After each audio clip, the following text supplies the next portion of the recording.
Okay, so you created your account, you jump right in, and this is what the page looks like. You'll see kind of a checklist that walk through certain things.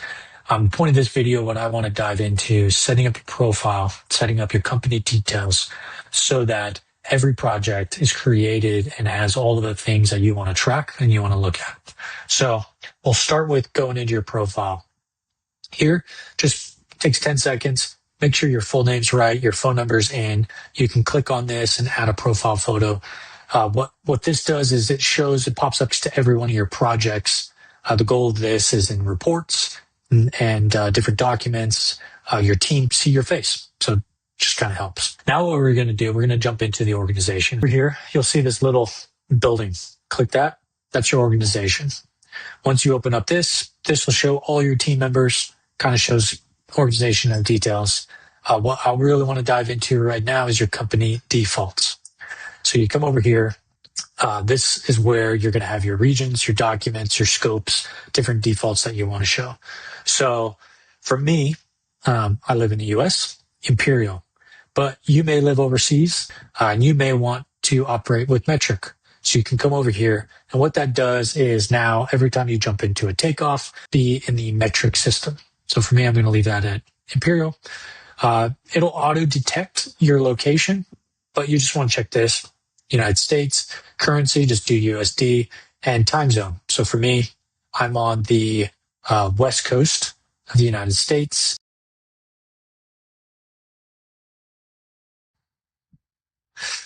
Like that. All right. Project numbering. It'll autofill, so it auto counts upwards from kind of the first project that you put in. Okay. Next, we're going to jump into documents. Here is where we can set up some other defaults that are important for your projects. So for me, you may have certain folder structures you like to have. Maybe you have 01 plans. And you want every project to have that folder because, every project has plans. And you may have different reports that you may need in your project. So this is important because every project has a document section where you put all your documents. You can kind of set up the folder structure however you want. So go through and make it as customized as you want. The next field is your project custom fields. Think of this as like, what are little things that you want to track? So obviously there's a due date, there's an estimator, there's a takeoff person that are involved in a project. If you want to dive into project creation, walking through the project dashboard, check out this video up above. That'll kind of dive through that. So here, project custom fields, some things that I like to do for mine is I want to track when I want my takeoff technician, like when are their takeoffs due? You may put this in as takeoff due date. You click the drop down and you just say it's a date field. Okay.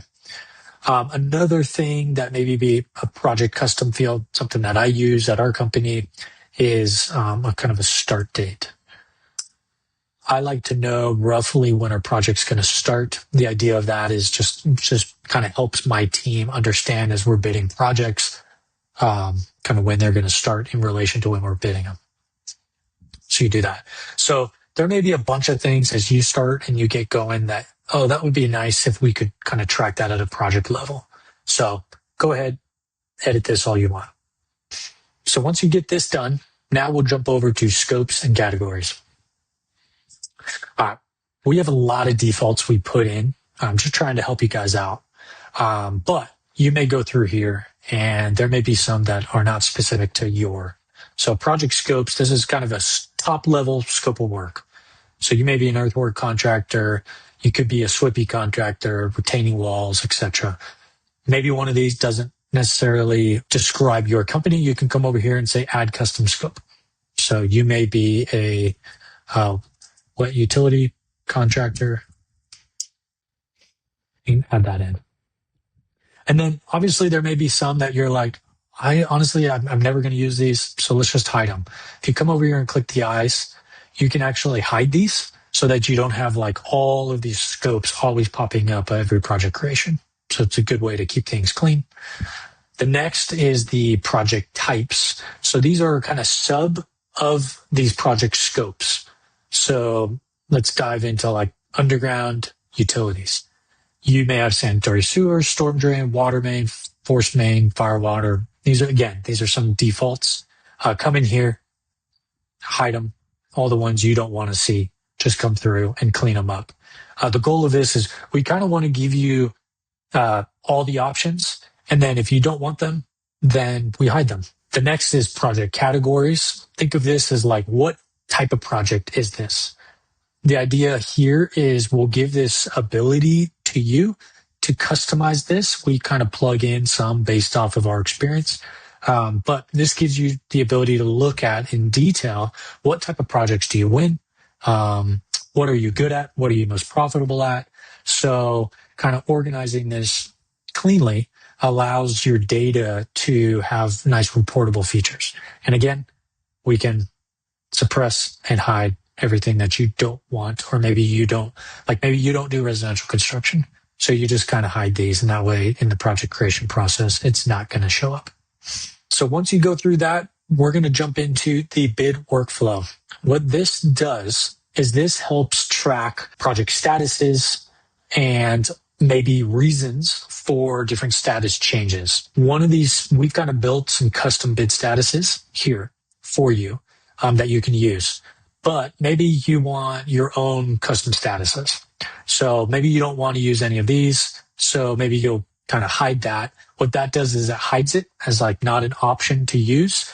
And let's say you have another status, which you'll call bidding. And it's open, it's in progress, but maybe it's not on the pipeline yet. So you'll put that in. You can say add. What's another example of a open, maybe in progress, or kind of a bid submitted is maybe you don't track the submitted projects, but maybe you want to track the stages at which a project lives. So you might hide this. And like internally at our company, one thing that we do is I like to track the timing. So I may call this a 0 to 1 month bid, and then you put it in the bid submitted or opened. What this does is it puts it in your active pipeline. One reason I want to track this is that it lets me know the different life cycle that bids might be in. So we might have a 0 to 1 month bid and a 1 to 3 month bid. And put it here. And what this does is it allows me to visually see the different stages that my pipeline's in. So I can kind of track how projects are coming up and, oh, look, we have X amount of millions of dollars in bids that are going to be coming in this quarter, however you want to track it. So this is, again, the bid statuses, very customizable, hide things you don't want to use. You can delete your custom ones if you stop using them, so on and so forth. The next is your bid loss reasons. So if you mark a bid as lost, over here you'll see a required change reason. The reason is if I change a project status from, let's say, 1 to 3 month to, let's go 0 to 1 month. What this toggle does is it forces the estimator to put in a note, okay? And I'll show this to you in the project creation process, and we'll kind of walk through it. If you want to take a look at this video, it dives more deep into it. So if you move something into the project lost, it pops up these bid loss reasons. We put in some defaults for your use. A lot of this is like unknown, our bid was too expensive, expertise mismatch, but maybe you want to have some other different custom new reasons. Let me move my face over here. You want some other custom labels, then you can obviously put it in here. Same goes for the bid win reason. If you want custom, you can put it in here. What this also does is, so these are choices. So if you move it to bid loss, it'll pop up this list and you can choose, one of the reasons we lost was location. So you can click that. What this toggle does is it pops up a note. So you can actually leave and type a custom note in the bubble right there. And again, take a look at the project creation video and it dives a little bit deeper into it. The next is the bid checklist. So what this does is it sets up what we call sales activities. So this is something that is assigned to a certain individual on your team, and you can set it up so that they can check it off completed. And what does is if you're a senior estimator, you can dive into what are your estimators doing on a day-to-day basis. Are they following up with clients? Are they hopping on the phone? Are they visiting their jobs? When did they submit a bid? So on and so forth. So this, we fill it out with some customs. So maybe you want to track, did they have a phone call with the client? So you can set that up. You can set it up where it automatically is assigned to the estimator. So when you set the estimator, this is already a set. Now, what this does is in your project creation, you'll see this checklist, and then you'll set the date. Now, if you want to set it up a rule where it's a certain amount of days from one of the dates, so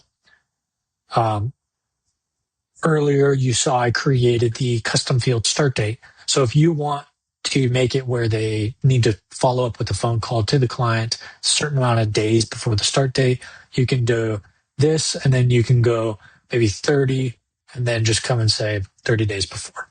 So what that does is that sets it as a rule. So every new project that you create, it will automatically set this task to the estimator with a follow-up date, and it'll email that estimator 30 days before the project is estimated to start. So you can see how the power really comes out here. And these are some of our defaults. Again, same rule. If you don't like it or you don't want to use it, come over here, click this, it hides it. And so every future project, this will not appear in the bid checklist. You can create as many as you want. So if you have let's say you want to track revisions to certain things. So revised bid submission, because you want to track, maybe you bid one project 2 months ago, and now it's coming back. Instead of kind of changing all the original bid dates, maybe you want to set a revised bid date. So you can come in here, click that, click add. You can add a description if you want. And then again, you could set the rules. You could set it where it automatically defaults to the estimator. Okay. So this is an overview of setting up your company defaults. And really where the power is that if you set it up once and you set it up right, then every project in the future is going to hold these defaults, and you're going to be able to really see the power of being able to track these bid statuses, the bid losses, the bid reasons, and things like that. And it carries over, and it'll compound, and it passes through to reports, and you can run reports on it. And there's a lot of power. So hope you enjoyed it. Hopefully it makes sense. Again, check out all the other videos in the description to dive deeper into different workflows for Vertigraph Pursuit.